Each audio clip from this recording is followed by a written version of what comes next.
오늘은 우매자의 파괴적인 힘이라는 주제로 말씀을 전하겠습니다. 우매자의 파괴적인 힘. 그러니까 우매자 한 사람의 그 파괴적인 힘이 엄청나다. 그래서 지혜로운 자들이 오랜 세월 읽어놓았던 그 아름다운 사회, 아름다운 교회를 우매자 한두 사람이 순식간에 다 망쳐놓을 수 있다. 오늘 이 핵심입니다. 오늘 말씀에. 지난 시간에는 지혜자의 위대함에 대해서 우리가 묵상을 했습니다. 지혜자 한 사람이 강대한 국가가 쳐들어와서 나라가 다 망하게 되었을 때 그 지혜자 한 사람의 지혜로 나라를 구했다고 하는 이야기를 하면서 지혜자 한 사람이 한 사회 또는 교회, 가정, 인생을 얼마나 이롭게 하고 아름답게 만드는가, 여기에 대해서 공부를 했습니다. 그래서 우리가 지혜로운 사람이 되게 해주세요.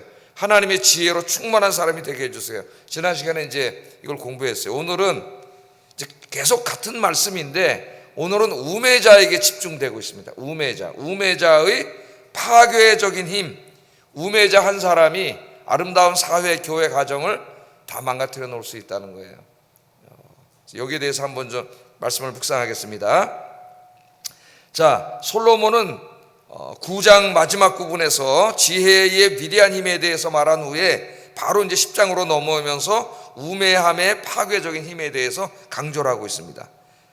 이렇게 말씀을 하고 있는데, 그러나 죄인 한 사람이 많은 선을 무너지게 하느니라. 죽은 파리들이 향기름을 악취가 나게 만드는 것 같이 적은 우매가 지혜와 존귀를 난처하게 만드느니라. 지혜자의 마음은 오른쪽에 있고 우매자의 마음은 왼쪽에 있느니라. 우매한 자는 길을 갈 때에도 지혜가 부족하여 각 사람에게 자기가 우매함을 말하느니라. 주권자가 내게 분을 일으키거든 너는 내 자리를 떠나지 말라. 공손함이 큰 허물을 용서받게 하느니라. 이렇게 말씀을 하고 있습니다. 자, 여기 이제 말씀을 잘 보세요. 솔로몬은 뭐라 그랬어요? 작은 우매함이 많은 선을 다 무너뜨린다. 이렇게 말합니다. 많은, 이게 대조되고 있어요. 작은 우매함. 그러니까 우매자 한두 사람이 많은 선, 지혜자들이 만들어 놓은 많은 선을 순식간에 다 무너뜨린다, 파괴시킬 수 있다, 그렇게 이야기하고 있는 것입니다. 여기 이제 이것을 실감나게 설명하기 위해서 재미있는 비유를 하나 들고 있습니다. 재미있는 비유. 여기 향기름통이 하나 있다래요. 향기름이라고 하는 건 이제 향이 나는 기름이죠. 향이 나는 기름. 우리가 지금 들기름, 콩기름 이런 걸 말하는 게 아니라 일종의 향수라고 할 수가 있겠습니다. 향이 나는 기름통이 하나 있어요. 거기에 아름다운 향이 있어가지고 그 기름통을 집에 갖다 놓으면 방안이 어떻게 되겠습니까? 향 냄새가 가득 차겠죠. 차 안에도 차향이 있잖아요. 차향을 많은 거 하나 매달아 놓으면은 차에 아름다운 향기가 가득 차죠. 그래서 향기름통이 하나 있어요. 거기서 이제 향이 나와가지고 집안이 아주 향이 가득 차 있습니다. 그런데 어느 날 이 향기름통에 파리 한 두세 마리가 날아오더니 빠져서 죽었어요. 거기. 오늘 이제 그 비유 아니에요? 빠져서 죽었습니다. 이게 조금 있으니까 파리가 죽어가지고 그 썩는 냄새가 나서 그 향기름을 다 잡아먹고 파리 썩는 냄새가 그냥 집안에 가득 차버리는 거예요. 그 향기름통 하나가 그 집을 전부 아름답게 향순하게 아름다운 향이 나게 했는데 파리 한두 마리가 날아와서 빠져가지고 죽어가지고 그 방 전체를 악취로 가득 차게 했다. 그 얘기를 하고 있는 겁니다. 그것과 마찬가지로 지혜자들이 읽어놓은 그 아름다운 모습을 우매자 한두 사람이 들어와서 파리가 죽은 것처럼 순식간에 다 망가뜨릴 수 있다는 겁니다. 제가 한 가지 더 예를 들면은 깨끗한 물이 한 통 있다고 한번 생각해 보세요. 깨끗한 물이. 근데 거기에다가 잉크를 한 방울 조그만 잉크 한 방울 똑 떨어뜨려 보세요. 그럼 어떻게 되겠어요? 물을 금방 들어오지겠죠. 제가 이제 만년필을 쓰는데 설교 초안을 쓸 때 만년필을 씁니다. 근데 이제 좋은 만년필은 어떻게 해요? 잉크를 계속 자기가 수동으로 갈아 껴야 돼요. 이제 좀 싼 만년필은 그냥 카트리지 꼈다 뺐다 이거 하면 되는데 좋은 만년필일수록 손이 많이 갑니다. 잉크도 자기가 넣어야 되고 밑에 다 닦아야 돼요. 그럼 이제 잉크가 말라 비틀어지면 안 나와요. 그러면 또 미지근한 물에다 이렇게 녹여야 되는데 그 조그만 잉크 하나만 톡 해도 이만큼 그릇에 있던 물이 금방 시큼해져요. 금방 시큼해져. 작은 잉크방울 하나가 깨끗한 물 전체를 시켜먹게 만들어 버립니다. 오늘 여기 하나님이 솔로몬을 통해서 하는 이야기가 바로 이런 이야기예요. 굉장히 실감나는 이야기입니다. 적은 우매가 지혜와 존귀를 난처하게 만드니라. 그렇게 말하고 있죠. 적은 우매가 지혜와 존귀를 난처하게 만드느니라, 그렇게 말하고 있어요. 그러니까 많은 사람들이 지혜를 모아서, 이게 우리 사회, 국가와 사회도 마찬가지, 교회도 마찬가지고 이렇게 아름답게 잘 갖고 가고 있는데, 우매한 자들이 몇 명이 오면 어떻게 됩니까? 이 지혜자들이 해놓은 모든 것들을 난처하게 만들어 놓는다는 거예요. 뭐 하다못해 같이 모여서 어떤 회의를 하더라도 이 우매한 자 몇 명이 분위기를 다 망가뜨려 놓고, 은혜로운 분위기를 다 망가뜨려 놓고, 부정적인 말 이런 걸 해가지고 다 망가뜨려 놓고, 이 작은 우매 하나가 이렇게 다 한다는 거예요. 하나님이 이것을 안타까워하고 계십니다. 자, 이걸 만약에 우리 마음에, 어제 지혜도 우리가 마음에 적용을 했었죠. 솔로몬을 예로 들었습니다. 그때도 이 마음에다 한번 적용을 해요. 우리 개인의 삶에다가. 예? 자, 우리 마음에 찾아와서 사탄이 아주 작은 우매함의 씨앗을 하나 톡 떨어뜨려 놓습니다. 그냥 맑은 어떤 향기름으로 가득 차 있는 성령 충만한 우리의 마음 속에, 거기다가 그냥 똥파리 하나를 딱 떨어뜨려 놓는 거예요. 잉크 하나를 딱 흘려 놓는 거예요. 우매함의 씨앗을 딱 들여 놓으면은 우리가 평생 동안 쌓아왔던 이 아름다운 신앙과 인격의 모습이 순식간에 어떻게 돼요? 어두워진다는 겁니다. 망가질 수 있다는 거예요. 자, 예를 하나 들어보겠습니다. 실제로 그런 분들이 많아요. 평생 동안 이제 교회 와서 예수님 믿고 죄사함 받고 구원받아서 너무 기쁘고 행복하게 신앙생활을 하면서 예배드리고 성경 읽고 기도하고 막 성령 충만하고 은혜 충만하고 이렇게 신앙생활을 합니다. 그래서 늘 감사하고 교회를 위해서 기도하고 또 목사님을 위해서 기도하고 성도들을 위해서 기도하고 모든 사람을 사랑하고 이렇게 예수님 닮은 신앙과 인격을 갖춘 훌륭한 신앙생활을 해가고 있는데, 어느 날 한 작은 사건으로 인해서 마귀가 내 마음속에 불평과 불만의 씨앗을 탁 떨어뜨리는 거죠. 우리가 아마 다 경험을 해봐서 알 거예요. 자, 이 작은 불평의 씨앗을 빨리 제거하지 않으면 어떻게 될까요? 이게 바로 파리가 돼가지고 죽어서 그 안에, 우리 안에 이 아름다운 신앙과 인격을 다 망가뜨려 놓는다는 거예요. 아름다운 그리스도의 향기가 나던 사람이 갑자기 썩은 냄새가 나는 거예요. 죄악의 썩은 냄새가 확 나는 사람으로 될 수 있는 겁니다. 평생 쌓아왔던 신앙과 인격이 하루아침에 무너져요.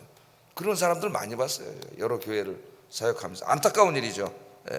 그래서 우리는 우리의 속사람을, 이 아름다운 인격을 무너뜨리는 죽은 파리를 딱 마귀가 떨어뜨리면 빨리 잡아내야 돼요. 빨리 잡아내면 되잖아요. 건져내면은 계속 향기가 날 거 아닙니까? 빨리 잡아내야 돼요. 이것들을 방치해 두면은 우리의 속사람이 순식간에 죄악과 불신앙으로 가득 차게 됩니다. 이 말씀을 한번 교회에 한번 또 적용을 해보세요. 교회 공동체가, 교회 공동체에도 마귀가 죽은 파리들을 가져다가 떨어뜨려 놓을 수가 있어요. 우매함에. 그러면 그 사랑으로 가득 차가지고 모든 성도가 하나 돼서 기도하고 전도하고 그렇게 부흥하던 교회가 큰 시험에 듭니다. 우리 그런 건 뭐 여러분 너무 잘 알죠. 주변에 교회가 잘 되고 은혜로운 교회가 어느 날 한두 사람, 서너 사람의 어떤 사람들에 의해서 교회가 순식간에 무너지고 싸우고 갈등이 일어나는 걸 우리가 많이 경험하게 됩니다. 이 마귀가 찾아와가지고 시기, 질투, 미움, 갈등, 불의와 거짓, 음란, 쾌락, 세속적인 가치관, 이런 죽은 파리들로 공동체를 공격하는 거예요. 그러면은 이걸 방치해 두면 교회가 어떻게 되겠습니까? 교회가 세속화되고 갈등에 휩싸이게 되고 파당이 생기고 서로 미워하고 다투게 되고 불평과 불만으로 가득 찬 교회가 돼요. 아름다운 교회를 망가뜨리는 데는 죽은 파리 몇 마리만 있으면 되는 거예요. 그러니까 그 파리를 잡아내지 못하면 순식간에 교회가 무너집니다. 순식간에 무너지는 교회들을 봤어요. 순식간에. 이제부터는 오늘 우리 모두 새벽에 기도하신 여러분들이 교회를 위해서 기도해야 돼요. 여러분 스스로가 기도와 말씀으로 충만해져서 아름다운 향이 가득한 분이 되어서 여러분 자신의 신앙과 인격이 훌륭할 뿐만 아니라 하나님이 허락하신 우리 교회 공동체를 아름답게 만드는 일에 힘쓰시기를 주의 이름으로 축복합니다. 자, 그런데 이제 이 중요한 것은 이렇게 하려면은 성도들이 지혜자와 우매자를 구별할 수 있는 영적인 분별력이 있어야 돼요. 분별력. 그걸 분별 못하기 때문에 공동체가 무너지는 겁니다, 여러분. 지혜와 우매의 말을 분별을 못해요. 자, 10장 2절 3절 한번 읽어보겠습니다. 시작. 우매한 자는 길을 갈 때에도 지혜가 부족하여 각 사람에게 자기가 우매함을 말하느니라. 자, 뭐라 그럽니까? 지혜의 마음은 오른쪽에 있고 우매의 마음은 왼쪽에 있다래요. 이게 무슨 말일까요? 오른쪽 왼쪽. 상징적인 말이죠. 성경을 읽어보면은 오른쪽 왼쪽은 항상 상징적인 의미로 쓰이는데, 오른쪽은 선하고 존귀한 것, 왼쪽은 악한 것, 멸망받는 곳의 의미로 쓰입니다. 한번 여러분 성경 읽어보세요. 여러분 핸드폰 보면 성경 있잖아요. 오른쪽 왼쪽 치면은 오른쪽 왼쪽 들어가는 성경 구절이 쭈르륵 뜨잖아요. 요새는 컴퓨터가 다 해줘요. 또 인공지능이 다 찾아줘요.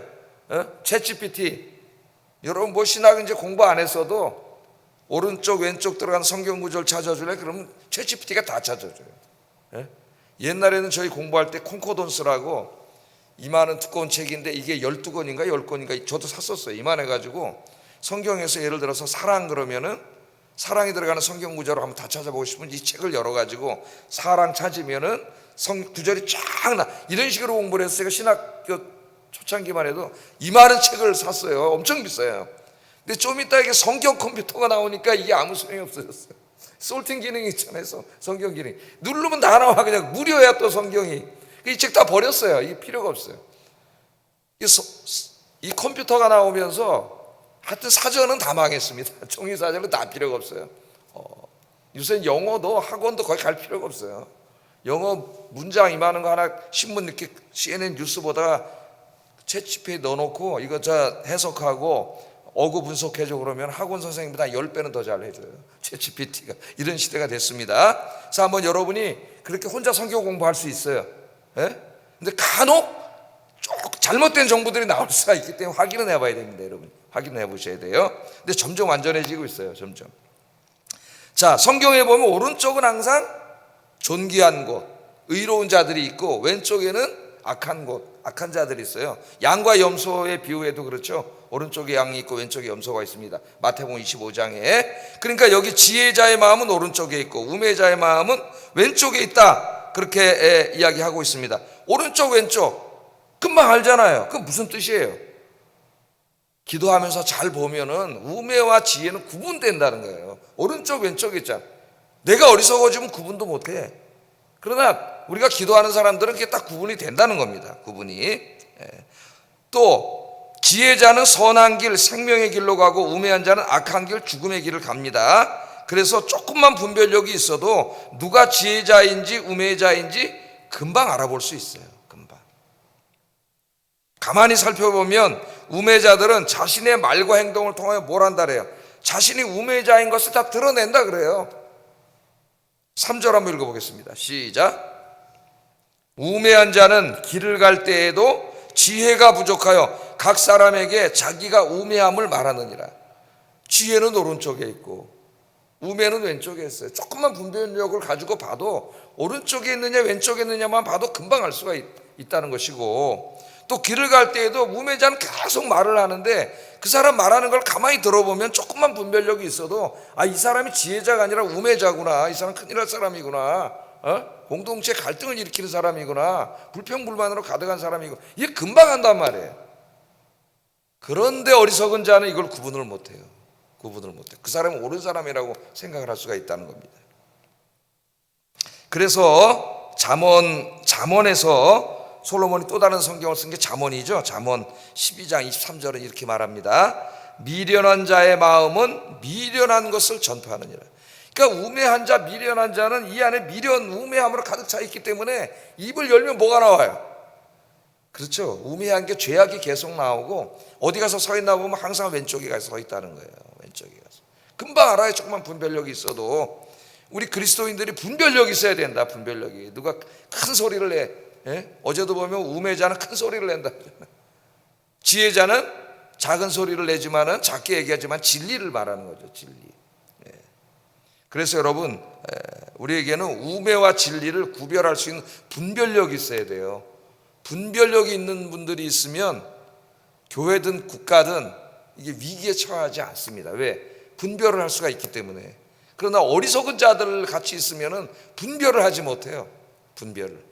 교회를 무너뜨리는 사람이 옳다고 생각하고 그쪽에 가서 서 있어요. 이런 경우가 많이 발생해요, 안에서. 그래서 여러분, 무엇보다도 지혜를 위해서 기도하시고 분별할 수 있는 지혜를 달라고 기도하세요. 옳고 그름, 선과 악, 지혜와 우매를 분별할 수 있는 그런 지혜로운 사람들이 되시기를 주의 이름으로 축복합니다. 자, 마지막으로 솔로몬은 한 공동체가 지혜가 아니라 우매자에 의해서 지배되고 있는 거꾸로 뒤집힌 세상을 바라보고 있습니다. 안타까워하고 있어요. 안타까워하고 있습니다. 자, 이게 국가든 사회든 교회든 지혜로운 자, 지혜자가 중요한 자리에 앉아서 이 모든 것을 이끌어 가야 되는데, 이 망하는 사회를 보면은 우매한 자들이 그 자리에 가서 앉아 있는 거예요. 중요한 자리. 이거를 안타까워하고 있습니다. 4절 7절 한번 읽어보겠습니다. 시작.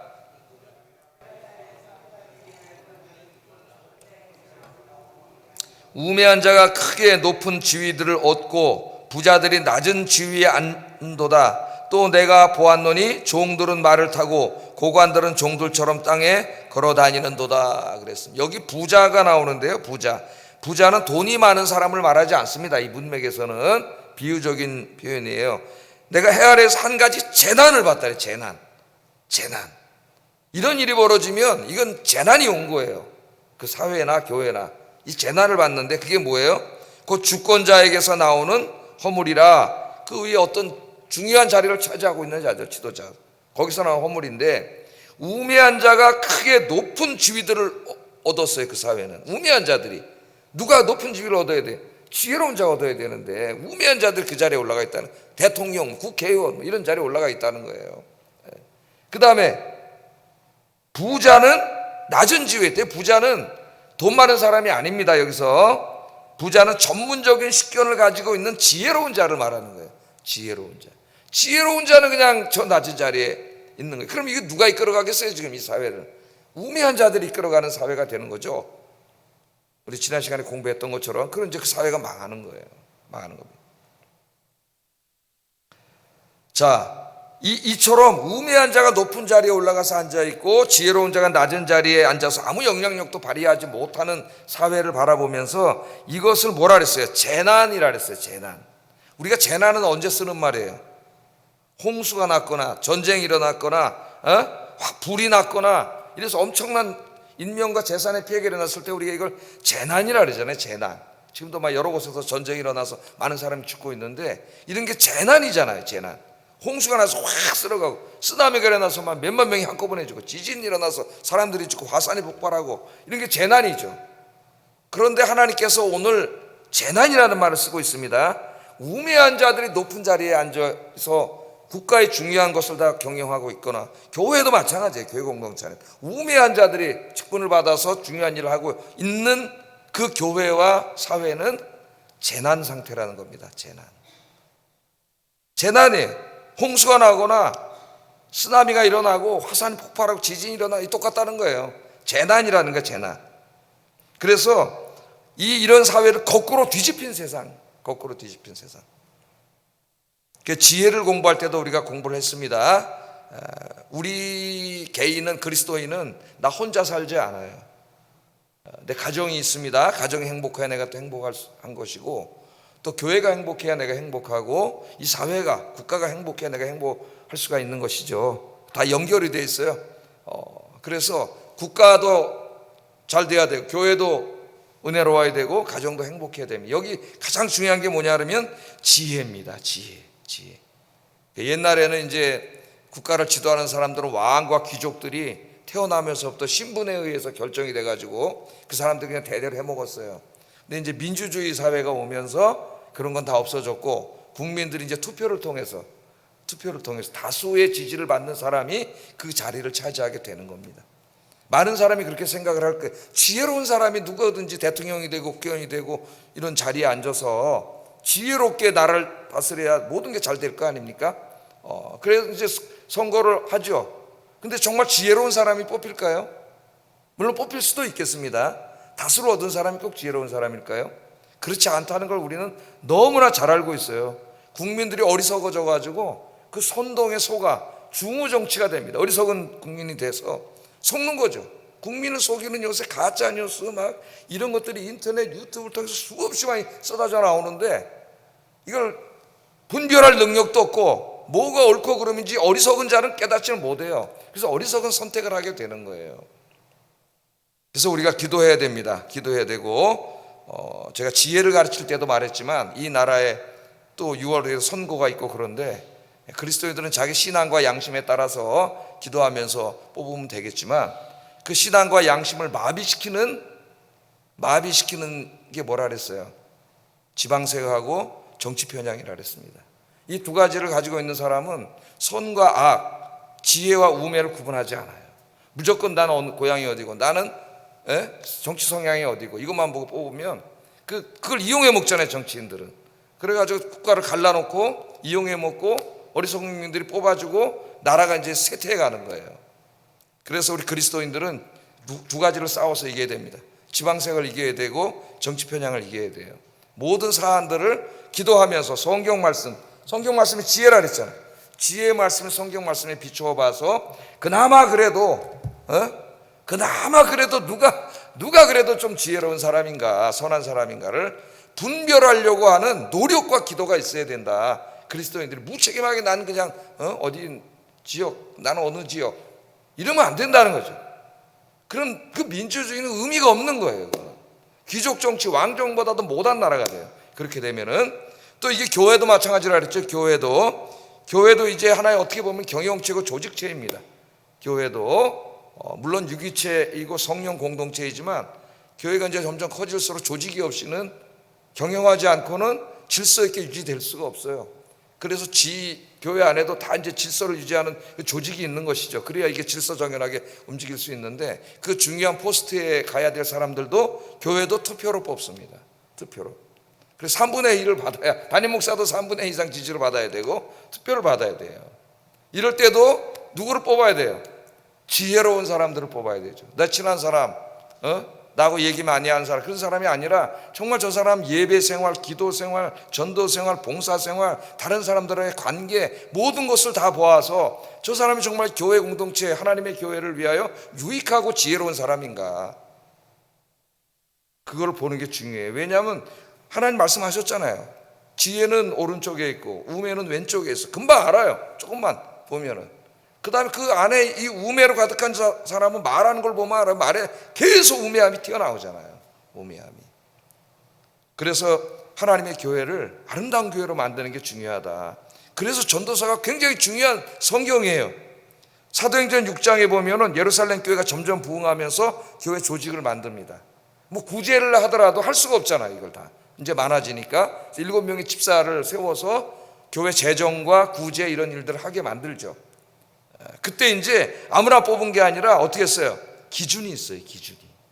이 교회의 기준은, 하나님의 기준은 세상의 기준이 아닙니다. 저 사람 무슨 대학 나왔냐, 경제적인 재능이 얼마나, 돈이 얼마나 많냐, 사회적으로 얼마나 성공했냐, 이런 거는 아무 관심 없어요. 하나님. 자, 그럼 기준이 뭐냐? 사도행전 6장 5절 한번 읽어보겠습니다. 시작. 스데반과 또 빌립과 부르고로와 니가노로와 디몬과 바메나와 유대교에 입교했던 안디옥 사람 니골라를 택하여 사도들 앞에 세우니 사도들이 기도하고 그들에게 안수하니라. 누구를 뽑았어요? 믿음과 성령이 충만한 사람. 이게 기준이야. 믿음과 성령이 충만한 사람. 이 사람을 뽑았어요. 그래서 뽑아서 교회 일을 맡겼더니 예루살렘 교회가 어떻게 됐다 그래요? 점점 더 왕성해졌다 그래요. 점점 더 부흥하고. 여러분들이 그런 지혜로운 사람이 되시기를 주의 이름으로 축복합니다.